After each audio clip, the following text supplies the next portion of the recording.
Hello friends, पीकेपी study point में आपका स्वागत है। इस वीडियो में हम सब हाइड्रोजन टॉपिक से संबंधित जितने भी इम्पोर्टेंट क्वेश्चन बनते हैं उन सभी क्वेश्चन को बारी बारी से सॉल्व करेंगे। यदि आप किसी भी प्रतियोगिता परीक्षा की तैयारी कर रहे हैं तो ये वीडियो आपके लिए काफ़ी फायदेमंद होने वाले हैं, क्योंकि इस वीडियो में उन सभी क्वेश्चन को भी कवर किया गया है जो क्वेश्चन बार बार एग्जाम में हाइड्रोजन टॉपिक से पूछे जाते हैं। तो वीडियो को आप शुरू से लास्ट तक अवश्य देखें ताकि आपको वीडियो का पूरा फ़ायदा मिल सके। तो बिना लेट किए हम वीडियो को स्टार्ट करते हैं। पहला नंबर क्वेश्चन देखते हैं। पहला क्वेश्चन क्या है?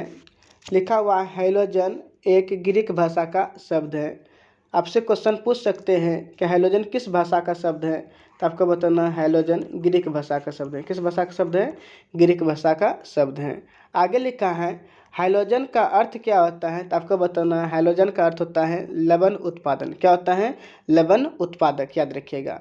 नेक्स्ट क्वेश्चन यदि बात कर ले, अगला पॉइंट है हमारे पास, कहता है फ्लोरीन, क्लोरीन, ब्रोमीन, आयोडीन तथा एस्टेटिन को सम्मिलित रूप से हाइड्रोजन कहा जाता है। याद रखिएगा फिर से, हाइड्रोजन समूह में कौन कौन से तत्व आते हैं? तो फ्लोरीन हो गया, क्लोरीन हो गया, ब्रोमीन, आयोडीन तथा एस्टेटिन।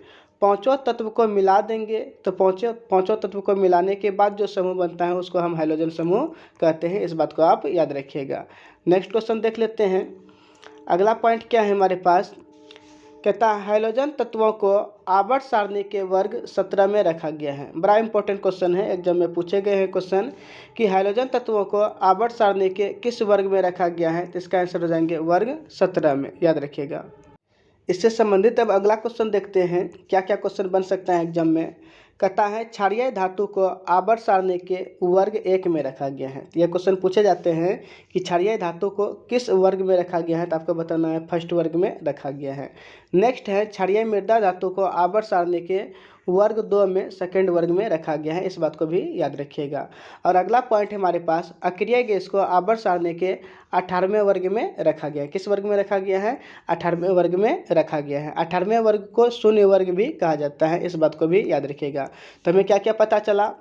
हाइड्रोजन तत्व को किस समूह में रखा गया है? तो वर्ग 17 में रखा गया है। क्षारीय धातु को वर्ग फर्स्ट में रखा गया है। क्षारीय मृदा धातु को वर्ग सेकंड में रखा गया है। और अक्रिय गैस को किस में रखा गया है?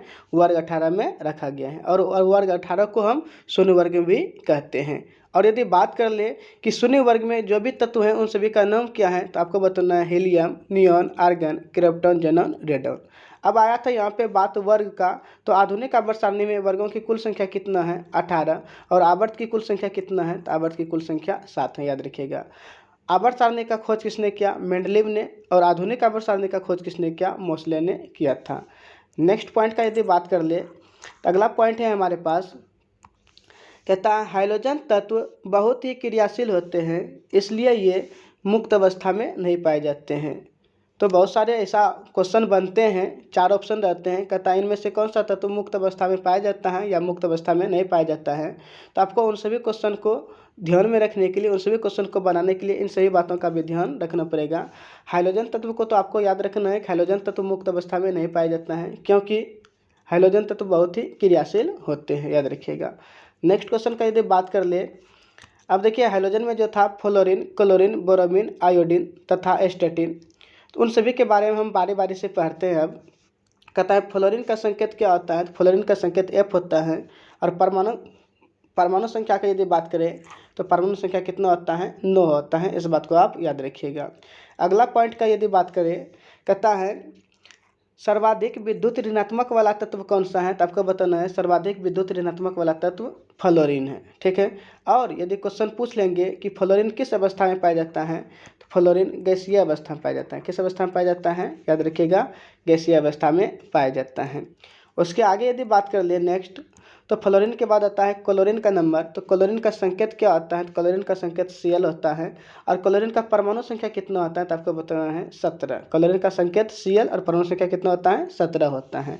कहता है सर्वाधिक इलेक्ट्रॉन बंधुता वाला तत्व कौन सा है? तो आपको बताना है सर्वाधिक इलेक्ट्रॉन बंधुता वाला तत्व कौन सा है? क्लोरीन है। और ये क्वेश्चन भी एग्जाम में पूछे गए हैं और ऊपर वाला क्वेश्चन भी पूछे गए हैं। नेक्स्ट क्वेश्चन का यदि बात कर ले, कहता है क्लोरीन गैस का उत्पादन डीकन विधि द्वारा किया जाता है। किस विधि द्वारा किया जाता है? क्लोरीन गैस का उत्पादन डीकन विधि द्वारा किया जाता है। अब यहाँ पे उत्पादन संबंधित क्वेश्चन और सभी बनते हैं, जैसे अमोनिया का उत्पादन किस विधि से किया जाता है? हाइबर विधि के द्वारा। नाइट्रिक अम्ल का उत्पादन किस विधि से किया जाता है? ओस्टवाल्ड विधि के द्वारा। और सल्फ्यूरिक अम्ल का उत्पादन किस विधि के द्वारा किया जाता है? तो आपको बताना है संपर्क विधि या लेड कक्ष विधि के द्वारा किया जाता है। उसके आगे यदि बात कर ले, कहता है क्लोरीन गैस फूलों के रंगों को उड़ा देती है। ये क्वेश्चन एग्जाम में पूछ सकते हैं आपसे कि कौन सा गैस फूलों के रंग को उड़ा देती है? तो बताना है आपको क्लोरीन गैस। नेक्स्ट क्वेश्चन का बात कर ले यदि, कहता है आगे क्लोरीन गैस चूने के साथ प्रतिक्रिया करके ब्लीचिंग पाउडर का निर्माण करता है। किसका निर्माण करता है? ब्लीचिंग पाउडर का निर्माण करता है। तो एग्जाम में पूछे जाते हैं क्वेश्चन कि क्लोरीन गैस चूने के साथ जब अभिक्रिया करता है तो किसका निर्माण होता है? ब्लीचिंग पाउडर का निर्माण होता है। अब एग्जाम में ब्लीचिंग पाउडर का सूत्र भी पूछ लेते हैं। क्या होता है ब्लीचिंग पाउडर का सूत्र? CaOCl2 याद रखिएगा, कैल्शियम ऑक्सीक्लोराइड। ब्लीचिंग पाउडर को विरंजक चूर्ण भी कहा जाता है। एग्जाम में ये भी क्वेश्चन पूछे जाते हैं कि यदि ब्लीचिंग पाउडर को खुले वातावरण में छोड़ दिया जाए तो कौन सा गैस उड़ जाता है? तो आपको बताना है क्लोरीन गैस उड़ जाता है, उससे निकल जाता है। उसके आगे यदि बात कर ले, अगला पॉइंट है हमारे पास बोरोमीन के बारे में। फ्लोरीन पढ़ लिए, क्लोरीन पढ़ लिए, अब आता है बोरोमीन के बारे में। तो बोरोमीन का संकेत क्या होता है? Br होता है। और परमाणु संख्या कितना होता है बोरोमीन का? तो आपको बताना है परमाणु संख्या 35 होता है। कहता है द्रव अवस्था में पाए जाने वाला एकमात्र अधातु कौन सा है? तो आपको बताना है एकमात्र अधातु बोरोमीन है। कौन सा है? एकमात्र धातु बोरोमीन है। और द्रव अवस्था में पाए जाने वाला एकमात्र धातु कौन सा है? तो आपको बताना है पारा है। दोनों क्वेश्चन इंपॉर्टेंट है क्योंकि बार बार एग्जाम में पूछे जाते हैं ये दोनों क्वेश्चन। धातु पूछेंगे तो पारा राइट आंसर हो जाएंगे, और अधातु पूछेंगे तो आपको बताना है बोरोमीन। नेक्स्ट क्वेश्चन क्या है? अगला क्वेश्चन है हमारे पास, कहता है फोटोग्राफी में सिल्वर ब्रोमाइड का उपयोग किया जाता है। और ये भी क्वेश्चन पूछे जाते हैं एग्जाम में कि फोटोग्राफी में किस यौगिक का उपयोग किया जाता है? सिल्वर ब्रोमाइड का उपयोग किया जाता है। बात आया सिल्वर का, तो आपको बताना है विद्युत का सर्वाधिक अच्छा चालक कौन सा होता है? तो आपको बताना है सिल्वर होता है। संकेत होता है Ag और परमाणु संख्या कितना होता है? 47 होता है। फिर से देख लीजिए, सबसे अच्छा चालक धातु किसे माना जाता है? सिल्वर को माना जाता है। और सिल्वर का लैटिन नाम क्या है? अर्जेंटीनम है। उसके आगे देख लेते हैं, कहता है आयोडीन का संकेत क्या होता है? तो आपको बताना है आयोडीन का संकेत I होता है। परमाणु संख्या कितना होता है भाई? तो परमाणु संख्या कितना होता है? 53 होता है। इस बात को याद रखिएगा। कहता है आयोडीन एक ठोस अधातु है। किस रूप में पाया जाता है? तो आयोडीन ठोस रूप में पाया जाता है। देखिए, एक तो था फ्लोरीन, तो ये हो गया गैसीय अवस्था में। फिर है क्लोरीन, ये भी गैसीय अवस्था में। फिर फ्लोरीन, क्लोरीन के बाद क्या आया? बोरोमीन। अब बोरोमीन द्रव अवस्था में पाया जाता है। उसके बाद किसका नंबर आया? आयोडीन का। तो आयोडीन किस अवस्था में पाया जाता है? तो आयोडीन ठोस अवस्था में पाया जाता है। उसके आगे देख लेते हैं, कहता है इसमें धातुवी चमक पाई जाती है। किसमें? आयोडीन में धातुवी चमक भी पाई जाती है। तो ये भी क्वेश्चन पूछे जाते हैं कि कौन सा ऐसा अधातु है जिसमें धातुवी चमक पाया जाता है? तो आपको बताना है आयोडीन। नेक्स्ट क्वेश्चन की यदि बात कर ले, तो यहाँ पे लिखा है आयोडीन की कमी से घेंघा नामक बीमारी हो जाता है। कौन सा बीमारी होता है? घेंघा नामक बीमारी होता है। अब घेंघा बीमारी को भी और किस नाम से जाना जाता है? तो घेंघा बीमारी को ही ग्वाइटर रोग या गलकंट रोग भी कहा जाता है। याद रखिएगा, आयोडीन की कमी से कौन सा रोग होता है? ग्वाइटर, गलकंट या घेंघा, तीनों एक ही नाम है। उसके आगे क्वेश्चन आपसे बन सकते हैं, इसमें क्या बन सकते हैं कि इंसुलिन की कमी से कौन सा रोग होता है? तो आपको बताना है इंसुलिन की कमी से मधुमेह नामक बीमारी होता है। लोहा की कमी से कौन सा रोग होता है? तो एनीमिया होता है। विटामिन सी की कमी से कौन सा बीमारी होता है? स्कर्वी। विटामिन डी की कमी से क्या होता है? तो विटामिन डी की कमी से रिकेटस होता है। और विटामिन के की कमी से रक्त का थक्का नहीं बनता है। उसके आगे लिखा है आयोडीन का उपयोग टिंचर आयोडीन के रूप में किया जाता है। टिंचर आयोडीन बनाने में किया जाता है। तो ये भी क्वेश्चन पूछे जाते हैं कि टिंचर आयोडीन बनाने में किसका उपयोग किया जाता है? तो आपको बताना है आयोडीन का उपयोग किया जाता है। उसके अगले पॉइंट में लिखा हुआ है, कहता है आयोडीन और एथेनॉल के मिश्रण को टिंचर आयोडीन कहा जाता है। कहने का मतलब टिंचर आयोडीन किसको किसको मिलाकर बनाया जाता है? तो आपको बताना है आयोडीन और एथेनॉल। अब बात आया एथेनॉल का, तो एथेनॉल का सूत्र क्या होता है? C2H5OH। याद रखिएगा, ये है एथिल एल्कोहल या एथेनॉल, दोनों में से कुछ भी आप बोल सकते हैं। उसके आगे देख लेते हैं, नेक्स्ट क्वेश्चन क्या है? तो अगला क्वेश्चन है हमारे पास, आयोडीन लेमिनेरिया नामक समुद्री घास में प्रचुर मात्रा में पाया जाता है। तो ये भी क्वेश्चन पूछे जाते हैं एग्जाम में कि भाई आयोडीन जो है ना किस घास में पाया जाता है, तो लेमिनेरिया नामक घास में पाया जाता है। ये कैसा घास है, समुद्री घास है। उसके आगे देख लेते हैं, कहता है स्टेटिन का संकेत 80 होता है और परमाणु संख्या कितना होता है, तो आपको बताना है 85 होता है। संकेत हो गया 80 और परमाणु संख्या कितना होता है, 85 होता है। उसके अगले पॉइंट में लिखा हुआ है, कहता है स्टेटिन एक रेडियो सक्रिय तत्व है। कैसा तत्व है, रेडियो सक्रिय तत्व है, इस बात को भी याद रखिएगा।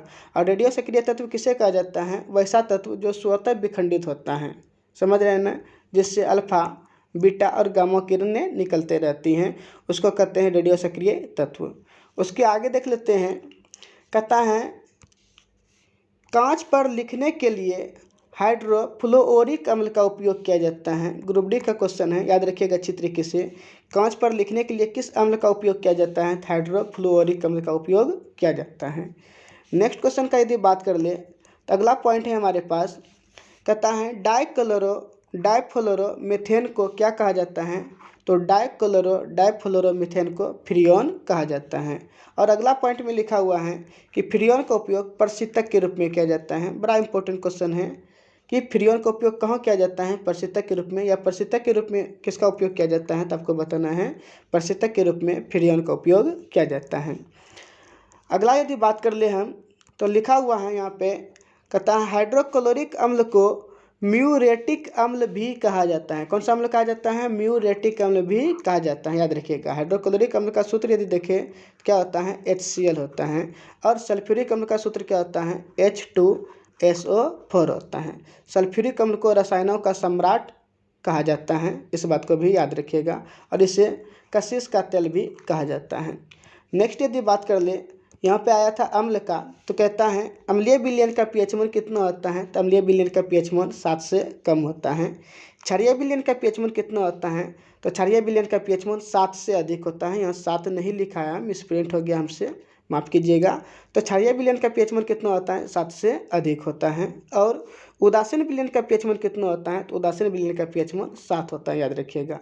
pH स्केल का खोज किसने किया था, तो आपको बताना है pH स्केल का खोज सोरेनसन नामक वैज्ञानिक ने किया था। तो इस वीडियो में आज के लिए इतना ही। अगर आपको वीडियो अच्छा लगा हो तो वीडियो को लाइक कर दीजिए। साथ ही साथ यदि आप हमारे चैनल पर नए हैं तो चैनल को सब्सक्राइब कर बेल आइकन जरूर दबा दीजिए, ताकि आने वाले हर एक वीडियो का नोटिफिकेशन आपको मिलता रहे। और ऐसा ही टॉपिक का क्वेश्चन और सब यदि जानना चाहते हैं, पढ़ना चाहते हैं, तो आप हमारे चैनल के प्ले लिस्ट में जाइए। वहाँ पे बहुत सारे टॉपिक पे क्वेश्चन बताया जा चुका है, आप उसको अच्छी तरीके से दे सकते हैं। कहता है इसका PDF फाइल आप टेलीग्राम चैनल ज्वाइन करके डाउनलोड कर सकते हैं। टेलीग्राम चैनल का नाम है PKP स्टडी पॉइंट। जब वहाँ पे जाएंगे आप, तो आपको सारे वीडियो का PDF फाइल एक साथ मिल जाएंगे। जय हिंद, जय भारत।